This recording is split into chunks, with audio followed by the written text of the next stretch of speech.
This movie's about cars, girls, and guns. The LAPD suspects that these guys, these car guys, are responsible for these series of carjackings, actually semi-truck hijackings that have been occurring on the interstate highways. And I have a bit of experience, race car background experience, so they figure I'm the best candidate. They throw me into the world, try to figure out, mix up, see what's going on, who's involved. Thank God the stunt crew has been so good with us, because they've helped us to do some of our own stunts. I mean, there's some stuff that's so dangerous, I don't know how they do it, but we've been able to do some of our own stunts under the guidance of the stunt department. What's the toughest, coolest thing you've gotten to do yourself? I was going about 60 miles an hour with my whole down this highway with my whole torso out of the car, trying to reach over to Vince, who's played by Matt Schultz, and the camera car and the truck was swerving in and out. Like it got as close as like 2 feet away. That was pretty dangerous. You want to talk about a dream? What I'd really like to do is fly into New Zealand and charter out like a major yacht, you know, like 100 plus footer, and just cruise the South Pacific and just hit up all the breaks for maybe 3-4 months. Hit the Cook Islands, Solomon Islands, Fiji. But you can do that now. You're a big name. You're a big star, right? That's big time. My buddies are hitting me up big time.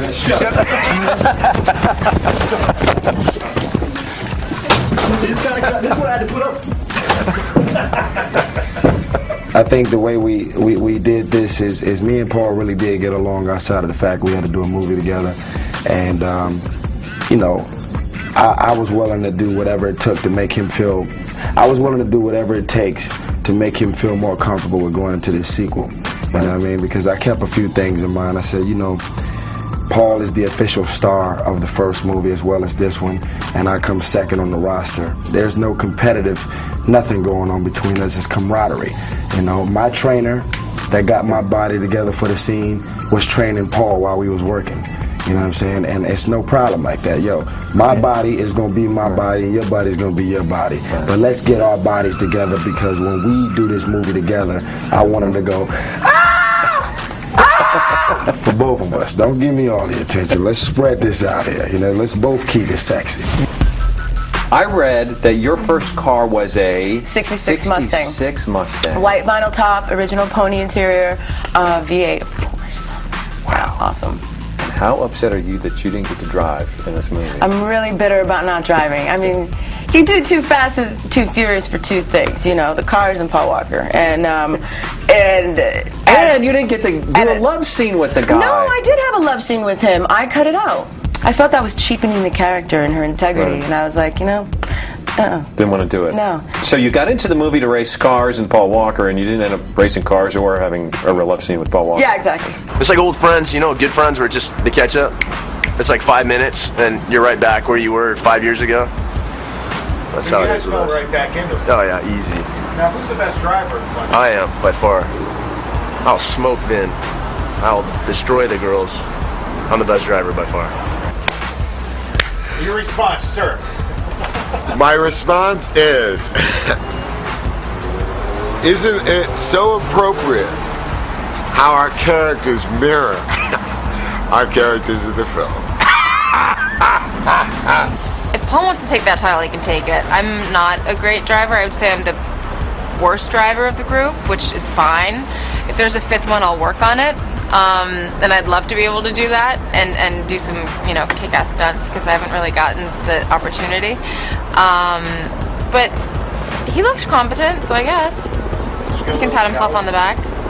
I'd assume that Paul could kick some serious booty behind the wheel. Is it kind of weird being the good girl?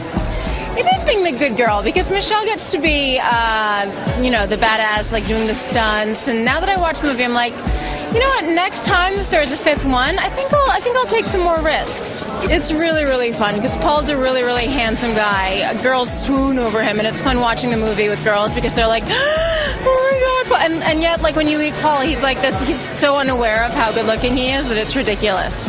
You clearly left this open-ended for another one. Clearly. Okay. Does that mean another one's on the way? It would be fair to assume that the story continues.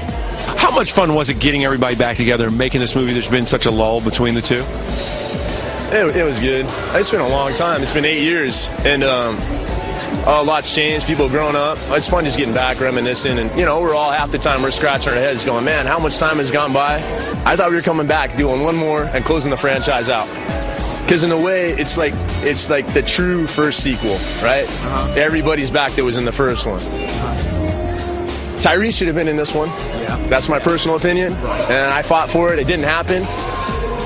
I'll come back to make a 5th one if they really want it, pending Tyrese is in it. It's a big deal, man. We're doing it for real. This is Fast 5 for real. You see the talent. It's all around. You know what I mean? I know you don't get intimidated by anything. Nothing. But, all right. Wait. Admit it if you were a little intimidated coming into such a huge franchise, 5 movies in. Just maybe like a smidge. Well, to be honest with you, I wasn't intimidated. I was excited about it. I mean, but it is a challenge because you think about the franchise is epic, and the success of this franchise has been epic. It's been historical. There's not a lot of franchises that have had this type of success. Dwayne and I have known each other for over 10 years. We've always wanted to work together. That's what he was saying, yeah. He was the only guy when Fast and Furious opened at $72.5 million that weekend.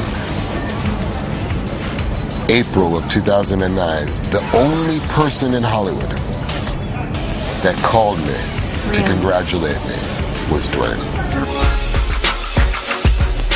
How many are you game to do? Will you keep going as long as the franchise keeps going? Yeah, Vin and I got this running joke now where it's like, it's just a matter of time. We're going to be racing each other in wheelchairs. But, if it keeps going, why not? Keep coming back. People are about it. And, to be a part of something that people appreciate. Shoot, especially after 10 years being involved in it. Well, that's super successful as it is, right? Been lucky. It feels good. Is Fast and Furious the thing that you get recognized the most for when fans come up to you?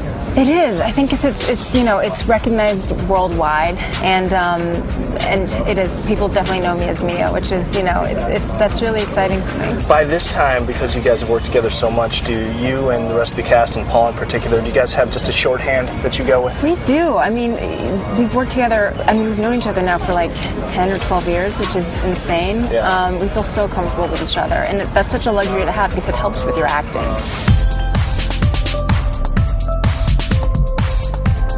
You see how beautiful Rio is.